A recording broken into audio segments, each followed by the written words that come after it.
هەفتەی 29 پێش کۆتایی خولی نایابی کوردستانی وەرزی ئەم ساڵە. سیروانی نوێی پاڵەوانی وەرزی ئەم ساڵ میوانداری لە برایەتی پاڵەوانی وەرزی ڕابردوو کرد.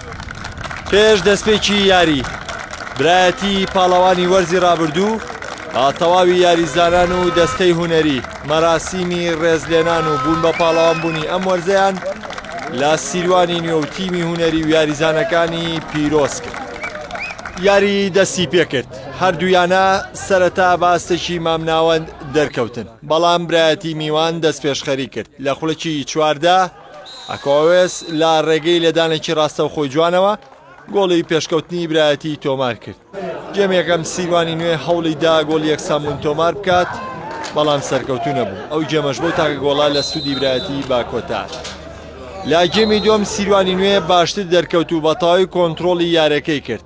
لە خوڵێکی 63 دانا مستەفای ڕژبەری نوێ یانەکە لە ڕێگەی لێدانێکی جوان لە دەرەوەی ناوچی سزاوە گۆڵی یەکسانبوونەوەی بۆ سیروانی نوێ تۆمار کردەوە. دوایەم گۆڵە جارێکی دیکە دانا بەختی خۆی تاقی کردەوە، بەڵام ستونی گۆڵ ڕێگری کرد. لە چەمبۆنەیەکیشدا یاریزانانی سیروان هەلەکانیان لەدەستدا و برایەتیش چەند هێرشێکی بۆ تۆمارکردنی گۆڵی دووەم لەدەستدا. سەرنجامی ژارەکە بە یەکسانبوون بە گۆڵێک بۆ لایەکیان بە کۆتات. لە من بپرسی ڕاستە یەکسامی بەس لە من بپرسی باشترین یاری ئەم ساڵ کردبێتمان لە ڕووی پاساتەوە ئەم یاریە بووە. ئیتر فرسەتیشمان زۆر شتان ئەگەر بە فرسەت بڵێ شایانی ئەو بین سەرکەوتن بەدەستبێنین.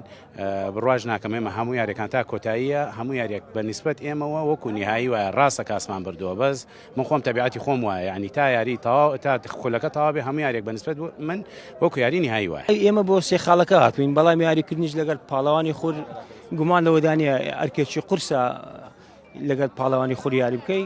یاریەکەش بە یەکسانبوون کۆتایی هات بۆ هەروولای شتێکی ئاسایی بوو. سەرەڕای یەکسانبوونیشی بەڵام سیروانی نوێ هەفتەی ڕابردوو پاڵەوانبوونی لە خولی نایابی کوردستان بۆ وەرزی ئەم ساڵ یەکلا کردبوو و برایەتیش لە پێشتردا مانەوەی لە خولەکە مسۆگەر کردبوو.